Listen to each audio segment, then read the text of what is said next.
최근 미스터트롯3에서 강력한 우승 후보로 떠오르며 대한민국을 뒤흔들고 있는 손비나는 본명이 손용빈인데 미스터트롯3에 함께 출연한 김용빈과 함께 두용빈, 투용빈이라 불리며 시청자들의 입에 오르내리고 있습니다. 하지만 그 중에서도 가장 강렬한 존재감을 드러낸 것은 단연 손비나인데요. 손비나는 하동 남진이라는 별명을 얻으며 첫 등장부터 압도적인 가창력과 감성으로 모든 이들의 눈과 귀를 사로잡았고 마스터 예심에서 당당히 진을 차지하며 무대를 완전히 집어삼켰지만 여기서 끝이 아니었습니다. 손비나의 노래에는 아무도 상상하지 못한 특별한 비밀이 숨겨져 있었는데 이토록 강렬한 감정을 노래로 풀어낼 수 있는 그 비결은 과연 무엇일까요? 현역 VX는 미스터트롯3에서 새롭게 도입한 시스템으로 그야말로 혁신이었죠. 출연자의 얼굴과 정보를 공개하지 않은 채 오직 노래 실력만으로 평가하는 블라인드 심사 방식인데 오라트를 받는 순간 장막이 걷히고 받지 못하면 노래를 끝까지 불러야만 얼굴이 공개되는 방식이었는데요. 손비나는 바로 이 무대에서 태진아의 가버린 사랑을 선곡했고 아무도 그를 보지 못한 상태에서 흘러나온 목소리는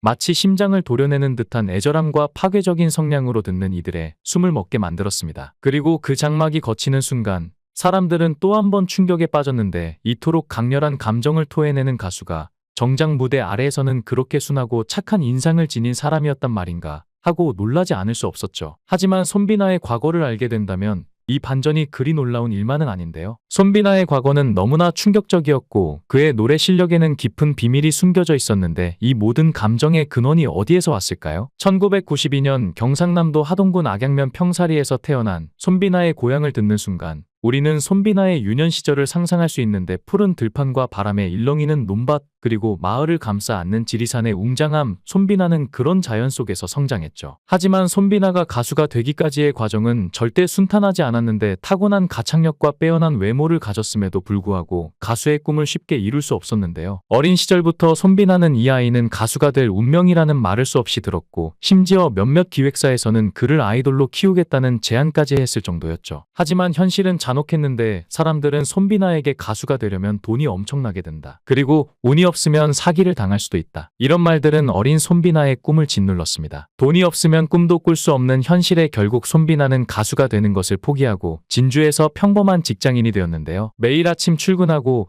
퇴근 후에는 친구들과 술 한잔하며 일상의 피로를 달랬고 가끔씩 노래방에서 목이 터져라 노래를 부를 때면 한때의 꿈이 떠올랐지만 그것은 이미 지나가 버린 기차처럼 멀어져 가는 것만 같았죠. 하지만 손비나가 노래를 부를 때마다 주변 사람들은 너 아직도 가수할 수 있을 것 같은데? 그런 말들을 웃어넘겼지만 마음 한구석에서는 계속 무언가 꿈틀거렸죠. 그리고 2017년 25살이 되던 해 운명은 손비나를 다시 무대로 불렀습니다. 손비나는 대한민국 청소년 트로트 가요제 경남편에서 우연히 무대에 섰고 그는 박구윤의 뿐이고를 불렀는데 그 노래 한 곡이 운명을 뒤흔들어 놓았죠. 손비나는 관객들의 뜨거운 호응과 함께 대상을 거머쥐었지만 그것은 시작에 불과했습니다. 손비나는 이 한 번에 성공에 안주하지 않았고 그 다음 해 스스로 자신의 음악을 세상에 내놓기 위해 자비를 들여 1집 싱글 앨범 다듬이를 발매했지만 꿈을 이루는 길은 험난했습니다. 하동 지역에서 작은 무대를 전전하며 지역 가수로 활동하던 손비나는 예상치 못한 인연을 만나게 되는데 바로 노규선 대표였죠. 노 대표는 하동의 어느 축제장을 찾았다가 무대 위에서 열창하는 손비나를 보고 그의 목소리에 깊이 빠져들었고 무언가가 심장을 강하게 때리는 듯한 느낌과 함께 이 사람이다라고 확신했습니다. 그래서 그는 곧장 손비나의 아버지를 찾아가 계약을 맺자고 설득했고 결국 손비나는 서울로 상경하게 되었죠. 서울에서의 삶은 마치 전쟁터 같았는데 손비나는 하루도 쉬지 않고 노래 연습을 했고 끊임없이 자신을 단련해 나갔습니다. 마운틴 엔터테인먼트에서 손비나는 단 한 명뿐인 연예인이었고 노 대표는 손비나를 위해 모든 것을 걸었습니다. 매니저, 기획자, 프로듀서, 심지어 스타일리스트 역할까지 도맡아가며 손비나를 기원했죠. 한 사람이 누군가의 성공을 위해 이토록 헌신할 수 있을까 싶을 정도로 그는 손비나를 위해 모든 것을 쏟아부었고 손비나 역시 이에 보답하기 위해 이를 악물고 연습에 몰두했는데요. 그리고 2020년 마침내 그는 세상에 자신을 알릴 기회를 얻었는데 대한민국을 뒤흔든 대형 오디션 프로그램 내일은 미스터 트롯 시즌 1에 출연한 것입니다. 하지만 인생은 늘 손비나를 시험하는 것만 같았는데 단 하나의 하트가 부족해 예선을 통과하지 못하고 말았죠. 모든 노력과 고통이 허망하게 느껴지는 순간이었지만 손비나는 포기하지 않았고 몇 달 후 SBS 트롯신이 떴다에 출연하며 다시 한번 자신의 노래를 세상에 들려주었는데요. 이때 손비나는 심사위원들 앞에서 모든 것을 걸고 무대에 섰는데 남진, 주현미, 서른도, 장윤정, 대한민국 트로트계를 대표하는 거장들이 지켜보는 가운데 숨을 깊이 들이마셨습니다. 그리고 손비나가 노래를 부르기 시작하자 심사위원들은 숨을 멈췄습니다. 이 아이는 노래만 끝나면 슬픔이 가득해진다. 그의 목소리엔 말로 설명할 수 없는 깊은 감정이 배어있다며 모두가 감탄했고, 손비나는 준결승을 1위로 통과했고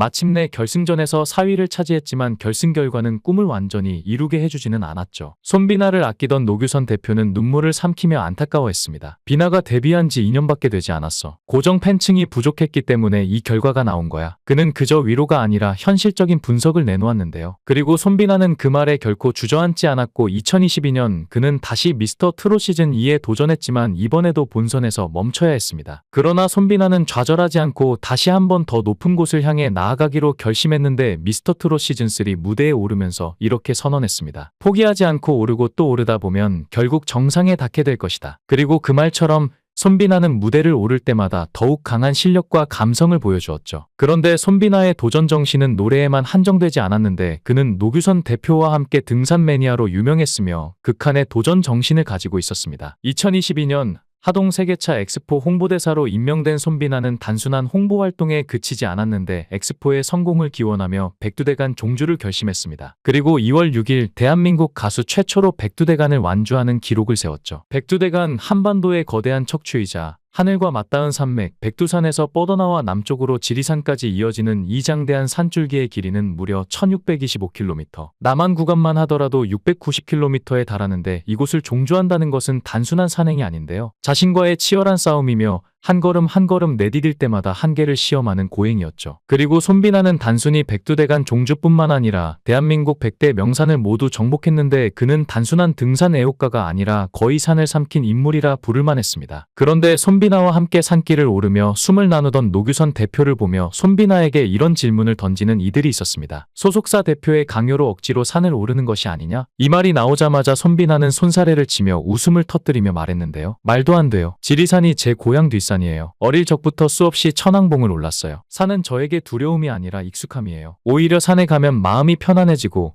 오르면서 그 산의 새로운 매력을 발견할 때마다 전율을 느껴요. 손비나의 말에는 거짓이 없었고 오히려 숨길 수 없는 격정이 있었는데요. 많은 사람들이 무대 위에서 보여지는 가수들의 모습만 보고 그들의 화려함만을 생각하지만 사실 그들 역시 우리와 똑같이 상처받고 눈물 흘리고 외로움을 겪는 존재죠. 손비나는 어린 시절 부모님의 이혼을 겪었고 이후 고등학생이 된 후부터 어머니의 손길을 느끼지 못하며 성장했는데요. 그리고 손비나를 더욱 감격하게 한 건 어머니로부터 연락이 왔다는 사실인데 어머니는 방송을 보고 문자를 보냈다고 합니다. 어머니는 투표하는 법을 배웠다며 하루 종일 눈물이 나고 미안하다고 하셨다고 하는데요. 손비나는 오히려 이런 아픔을 예술로 승화시키며 더욱 강한 가수로 거듭났습니다. 그가 살아온 길이 결코 평탄하지 않았다는 걸 알면서도 결국 그 모든 아픔을 넘어선 지금의 모습을 보면 그저 대견하고 감사한 마음이 들 뿐입니다. 우리가 손비나에게 보내는 응원과 사랑이 앞으로도 그의 음악을 통해 더 많은 사람들에게 위로와 감동으로 전달되었으면 하는 바람입니다.